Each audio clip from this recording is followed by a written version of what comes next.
The main thing is with the wiring. So this one had, the 98 has mostly mechanical HVAC controls, and this one's all electronic. And just all the wiring, everything is different. I mean, this is just turning into a complete nightmare. I kind of wish I had known this. I kind of figured it wouldn't be too bad and everything kind of plug in. I guess that's my own fault for thinking that, but I guess I'll make it work. Okay, thank you guys for watching. I am now off at college while I'm editing this video. Thankfully, I'm not far from home, so I can hopefully get some videos out now and then, and I have my car with me, so I can probably get some projects going here and there, doing a couple things, trying to get it back going. But I wouldn't say don't do a frame swap with a newer and an older body like I originally did. Just if you are, either be ready to do an entire wiring interior swap, like I'm doing, to make like to keep your newer engine and whatever with the older body, or just keep your old motor, transfer case, and just swap everything on the frame back over from the original truck. Sorry about the noise up there. And then you won't deal with anything on the inside, hopefully. Something was up with my steering, so I don't know what was jacked up with that, but the rest, I'll get back to the rest of the video now. Okay, once I get in here, it's not too bad. I got all of the HVAC out and the whole dash harness. So that just leaves you with the door plugs, this one and this one. And then on that side, a couple. And then the antenna, and I don't really know what this is. I think I need to pull this out yet, and this to swap. And I have, yeah, all that out here. So this is all the wiring out of this truck. So there's like nothing left here. I do have this stuff up for sale. I've got somebody interested in the seats and a couple of the body panels. That's really all that's left in this thing. I'm just gonna try and get this all dash out and in here, and then I'll deal with, I'm just gonna try and get all the dash back together, and then I'll deal with you know, the doors and everything that goes to the rear. Once I have everything up front put together, once I have all that done, then I can put all this together. Yeah. Alrighty, so it's running,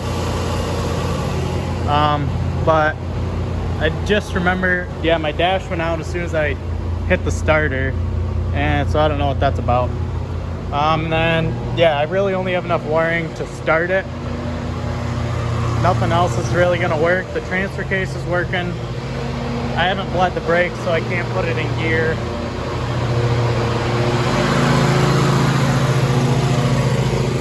Sorry about that. And I should shut it off since I need to top the coolant off. But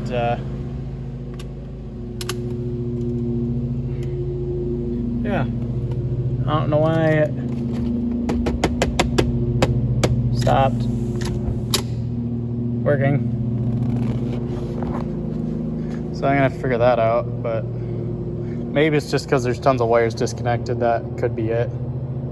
So yeah, I guess I'll do some looking around with plugs and make sure everything's plugged in, and it could be the fact that half the interior is still apart.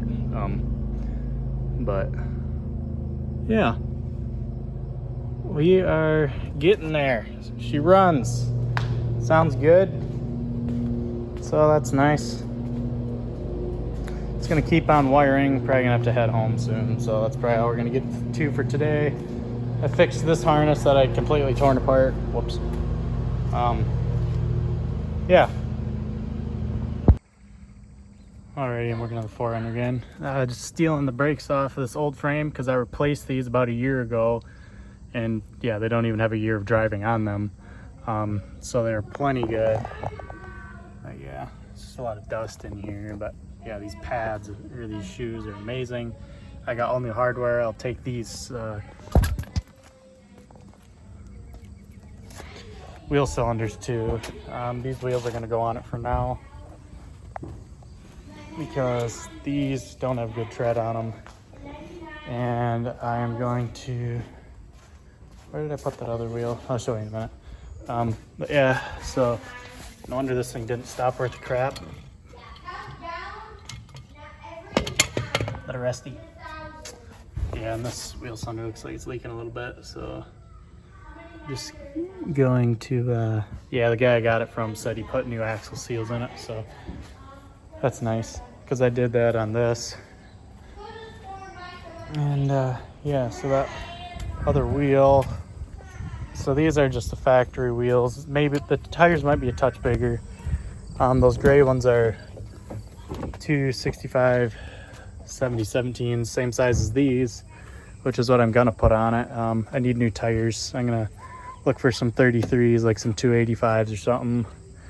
But these are nice aftermarket wheels my dad had on this truck before it got wrecked. Yeah, so I'm gonna throw those on, and once I get some tires, she's gonna look real pretty. I'm gonna do a quick throw picture in I just took of test fitting. They've got a little bit more offset to them than factory wheels, so that's nice. Sorry about the racket. But anyway, this is what I'm doing right now. I did get it fired up yesterday. It's not driving, but it's running. So if you're swapping all your interior and stuff, the mirror harnesses are different. So originally you're gonna start with this on my 98, depending on what yours uses. So it's just got 3 wires. The newer 2000 has 5. Well, you just cut the plugs off here on the mirror side, and the wires, there's matching colors, and then these 2 are just for like the defogger. So you can just get those out of the way, splice those in by color, and it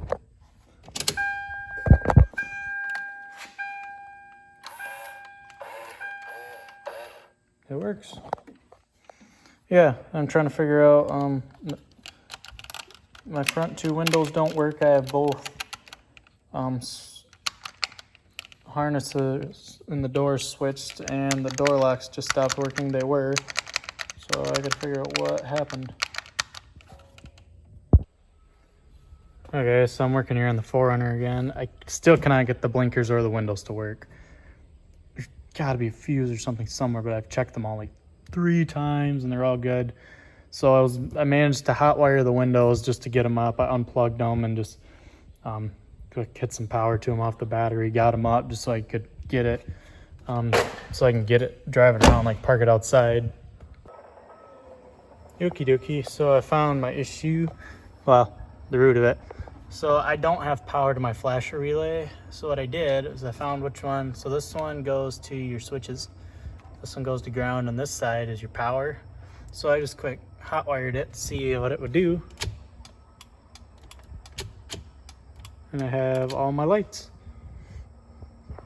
Yay! I guess I'll just leave it hot wire. Well, I mean, I'll hot wire it inside so there's not this wire hanging out outside, but hot wire it just for now so I can drive it and figure out what the heck is wrong with it later. And this way I can at least drive it, and then we're not down a vehicle anymore. So that was the last thing I needed. The windows still don't work. I hot wired those up. I think I said that. But anyway, yeah, so somewhere power is not getting to this, whether it's somewhere inside this box or one of these wires or something, but yeah, so I'm just gonna hot wire that quick, throw this dash back together, and yeah, I guess get to it. I cannot figure out what's wrong with the windows. If it's the switch, well, I'm not getting power to the switch, but even if I put power to the switch, nothing happens. Same with that one. Haven't tried the hot wiring the rears, but I got them up. So that's the big thing. Now, yeah, I got to see if I can find climate controls, because if I can't put my windows down, I need that. But yeah, at least I can take this thing home now. Yeah. Alrighty, all the frame swap portion is done. If you can't tell, it's no longer lifted. Drove it for the first time yesterday, and it rode about as good as a freight train. Yeah, it was terrible. I could not do it. I'm like, the reason I kept the lift was because I thought I was gonna ride a little bit stiffer, but that was ridiculous in my mind. So I pulled all my stock stuff off of the old frame that I was used to, because I really liked how it drove, popped it back on, just took it out and bombed around some gravel roads. There's the dirt. And this here, not whatever it was with the lift on it, this is the truck I know and love. This is how a 4Runner should drive. Should just be able to be blasting down a gravel road, and it just kind of floats like a Cadillac. It's kind of amazing. Yeah, so I'll just leave it like this. So try end up just selling that lift. And the vibration went away, which was definitely the CV axles, because there was a horrendous vibration that came up around 45, 50 miles an hour. And it's gone. Completely gone. It drives pretty much like it did on that old frame. This transmission, I feel like it might have a shift kit in it, because it kicks second pretty hard. Then yeah, rear locker works. You get that sucker engaged in the rain, go around the corner, woo! It's like you're driving on snow. So don't do that, because I was dumb and decided to bypass it. Bypass the 4-wheel drive limit or whatever on it you want to call it. But yeah, I've got the radio in it. I have the blinkers are hot wired. I don't remember if I said that, but I got them working. There was not power to the flasher relay, and there is now. For some reason my dash lights quit, so when I turn the headlights on, they don't illuminate. I got this piece in. I just took the vent tube out just for now, so I could have it look a little nicer. I need to get one out of a 99 plus truck that has all the buttons here and the correct climate controls, so I can have climate controls. That window, I put a jumper wire in the bypass for the window lock, and it works now from that switch and the switch. So I think it's just the switch that's bad, that won't let the other ones work. Yeah, sunroof still doesn't work, dome lights, because I need to put that harness in, and I need the correct ceiling console for that, and I still don't have the rear hatch connected, so for like lock and these lights, and yeah, the brake light. So yeah, that is how you frame swap a 4Runner 3rd gen with lots of hiccups.